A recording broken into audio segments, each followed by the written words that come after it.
they're going to pay for it. And a warning for swimmers, where health officials want you to stay out of the water this weekend.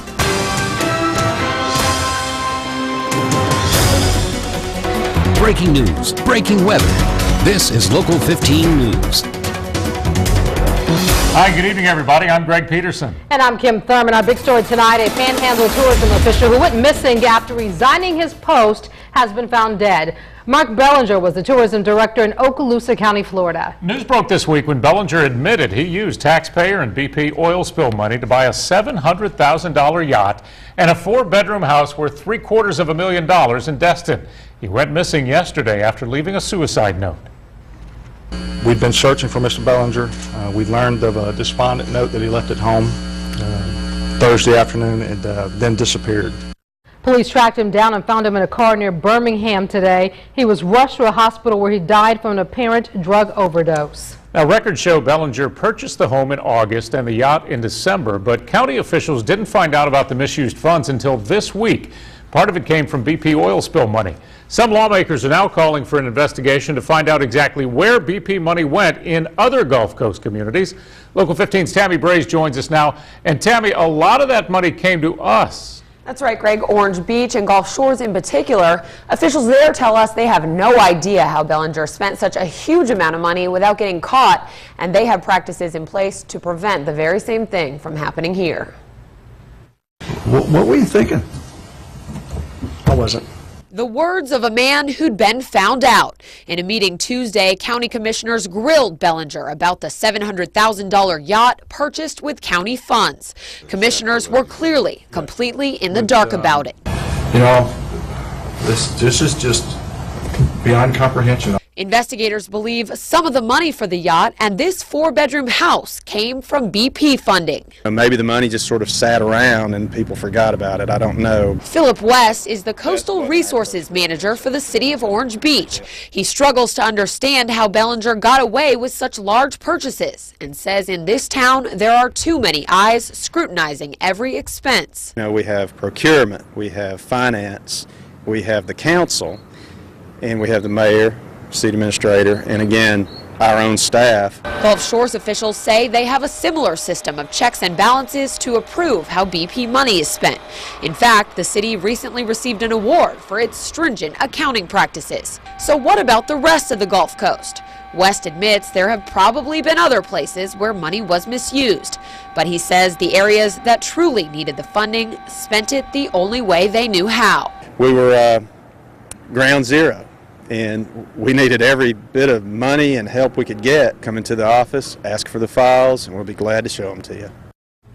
Investigators have now announced they'll be going over all expenditures and purchases made by the tourism board while Bellinger was in charge. Greg? Tammy, thanks. We're learning more tonight about the teenagers who have been charged with burglary in connection with an incident that left a Baldwin County girl dead. Authorities say Scott Bird, Daniel Parnell, and Dylan Tyree are responsible for a wide ring of burglaries all across Baldwin County, 20 in the Loxley area alone. Investigators say the crime spree ended on Gravine Island, where the group of teens was breaking into fish camps. That's where Summer Moody was shot in the head. Today, Bird and Tyree were back in court, and Baldwin County's district attorney asked for $1 million bond each. Allie Dixon says the boys actually assaulted a witness who was trying to help solve the string of burglaries. We have a history of violent behavior in which they are assaulting possible witnesses. These people, these young men, took a lot of risks with their own lives and with each other's lives and with Summer's life. Bird, Tyree, and Parnell could all be criminally charged for Summer's death. The evidence is now in the hands of a grand jury. And investigators say Larry Duncan is the fisherman camping on Gravine Island that fired the shot that hit Moody. Duncan is also a convicted felon, which means by law he is not allowed to fire or even possess a gun. Baldwin County's DA says she will not pursue charges against Duncan, but Summer Moody's family thinks that should be reconsidered. A scam sweeping the country that preys on potential home renters has apparently caught on here in Mobile. A local realtor says she has been getting calls from people who have fallen victim to the scheme. Here's how the scam works. Someone takes the information for a home that's actually up for sale and listed as being for rent for a bargain basement price. When they're contacted about the fake rental posting, they'll trick someone into paying a deposit or providing personal information to secure the great rental deal. Now, the scammers even get the real homeowners' names to cover their tracks. It's public knowledge. It's very easy. All you have to do is just go to the county website. If a deal seems too good to be true, it probably is. But if you ask to see inside a home and the sellers ask you to pay the deposit first, that's probably a pretty good sign you are being scammed. Another scam warning for you tonight. The Better Business Bureau says that they have been getting dozens of calls from people saying someone called them to say the government or BP is helping pay bills. They are given a routing number and told to call and give the number off the back of their Social Security card. The scam may say that consumers could be charged or rack up late fees if they don't provide the information. The BBB is warning this is a scam, and as always, never give out your personal information to someone you do not know over the phone.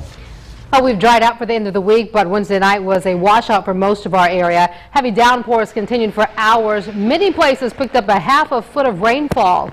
Many communities dealt with flooding waters, and the massive amount of rain also took its toll on one part of our area that was already in fragile condition, and that's Mobile's Langen Park. A dam inundated by rain literally caved in on itself. Local 15's Trish Williford checked it out. She's live in our newsroom tonight. Trish, with the city already in a financial crunch, the money needed to make necessary repairs may be hard to find. Kim, that's right. With no additional revenue coming in, the city says it will be nearly impossible to fund many of these projects, which means many of them will be put on hold. I mean, everybody knows how much it rains around here, and every time it rains, there's a little bit of damage to one of something. It might only be 50 cents worth of damage this time, but it might be $150,000 worth of damage the next time. And unfortunately, that is the price tag in order to fix the damage you're looking at right now. Wednesday's heavy downpours were too much for this aging dam at Langen Park to endure. Well, tonight it sits in pieces and has city officials pondering how to pay for it. Yeah, there is no threat of the dam failing. It's in sound condition, but it does need maintenance efforts to address what can become a crisis situation. Well, this dam now tops the list of hundreds of capital improvement projects needed around the city.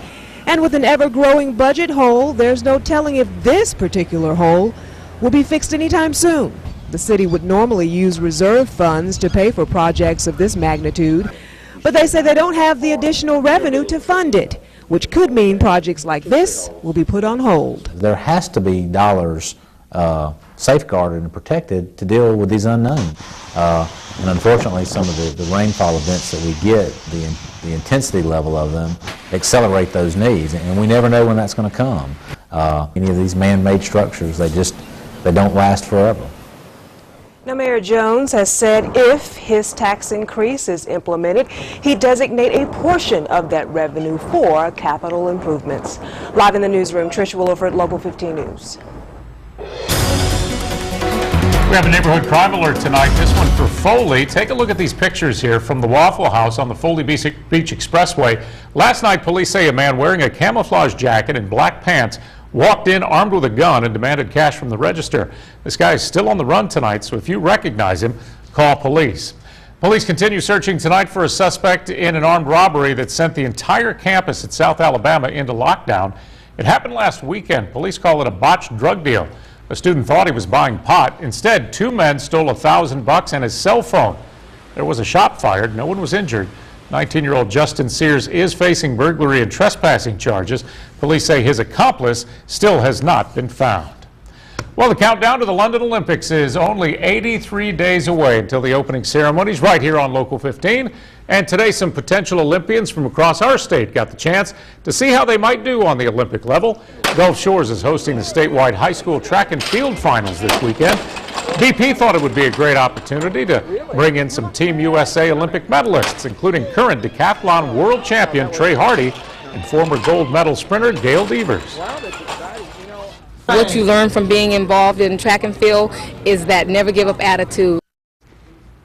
On top of getting up close and personal with athletes, the Road to London Fan Zone gives folks the opportunity to try their hand at a variety of Olympic events, from table tennis to field hockey, even wheelchair basketball.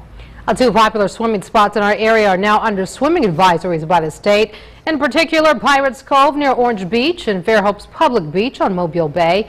The The Department of Public Health and the Department of Environmental Management say both locations are testing high for disease-causing bacteria, and swimming under those conditions put you at risk for illness. State officials will continue testing and clear the advisory once the bacterial levels are back to normal range. Fairhopes Beach has been closed several times for previous high levels of bacteria. All right, take you outside now. Nice and calm out there tonight, and it looks like a precursor to a fabulous weekend. With the Gulf Coast's most accurate forecast, let's check in with Chief Meteorologist Derek Beasley. Hey, Derek. Hey guys, well, it looks like this weekend is going to be pretty nice across our area. Clouds, sunshine, that's what we saw this afternoon. I expect the same thing for tomorrow and Sunday. And we had a few storms that popped up, and I think our chances for this weekend of seeing any storms would be about 20%. So real similar to what we had today, maybe to a lesser extent for tomorrow. And then by next week, I think our rain chances are really going to start to go back up as we've got a cold front that's going to pay us a visit. Other than a little ground clutter around the radar, really not a lot to talk about for tonight. We are dry after a wet week across our area, where some areas picking up close to 12 inches of rainfall. Today, different story. Lots of sunshine, warm this afternoon. You can see the past 24 hours. We hit our high temperature right around 2 o'clock this afternoon. That's where we ended up today, 87 here in Mobile, 81 in Pensacola. And it's quite humid out there with all that rain, all that moisture that we have in the ground. It's starting to evaporate, and it's really making things kind of steamy out there. So we do expect temperatures tonight to stay right around 70 degrees, 75 Evergreen, 71 Crestview, 74 here in Mobile, and 78 degrees in Gulfport. So it just kind of gives you an idea that we're kind of in a summer-like pattern here across our area, and that will continue into this weekend. The storm system that brought us the rain a couple of days ago is now weakening and slowly moving away from the area. And it looks like the storms are going to be staying, at least the severe storms are going to be staying out west in the parts of the Great Plains here over the weekend, and perhaps affecting the Kentucky Derby tomorrow up in the Ohio Valley. But Pinpoint Predictor shows us mainly dry for tomorrow morning. Skies partly cloudy. Slight chance for a storm or two during the afternoon. The chance for rain again, 20% or less for tomorrow and about 20% for Sunday afternoon. You see these little speckles of green here. We're going to have these little upper level disturbances that are going to be riding around a very big area of high pressure that's over Texas and the southwest Gulf. And as each one of those things kind of rotates around, it will give us a slight chance for a storm or two during the afternoon. But I don't expect any widespread coverage by any stretch of the imagination. And as we go into Monday, that's when we're going to start to see some better chances as a cold front comes in from the north and the east, and that's going to bring some better chances for rain for Monday, Tuesday, and perhaps lasting into Wednesday. Here's your beach forecast for tomorrow. The rip current risk lower. That's definitely some good news. Winds will be out of the southeast at about 5 to 10 miles per hour. This looks like a great weekend to be down at the beach. And as far as the marine forecast for tomorrow, seas running about 1 to 2 feet, smooth waters through the morning into the afternoon. Here's a look at forecast for tonight. Skies partly cloudy, a little patchy fog early in the morning, 68 degrees. For tomorrow, clouds, sunshine, summer-like, highs getting close to 90 degrees and perhaps exceeding 90 in some of our inland counties for tomorrow. 7-day forecast, 20% probabilities, and muggy here for the weekend. And then next week, slightly better chances for Monday and Tuesday. Big weekend of racing at Talladega. Might get a couple of little showers up there, huh? Yeah, a couple of storms, but I don't anticipate anything significant. You know, the weather can be quite nasty up there this time of year, but things look good. No washout. All right, Derek, thanks. I'll meet Philip Harding. He's our Facebook friend today. Philip lives in Mobile, but is originally from Fort Worth, Texas. And he's also a student here at the University of South Alabama. You can be our next Facebook friend of the day. Just like Local 15 News, and you are in the running. Well, have you ever wanted to eavesdrop on a conversation that's going on across the room? Of course, I do it to you all the time. Well, we have one device that claims to give you that ability. Does the Micro Plus really provide supersonic hearing? We're going to put it to the test. And a NASCAR star that's gearing up for this weekend's race at Talladega made a very important pit stop in Tuscaloosa this week. First, an update to a story that had a lot of Local 15 viewers talking. Find out where this dog thrown over a balcony will be headed.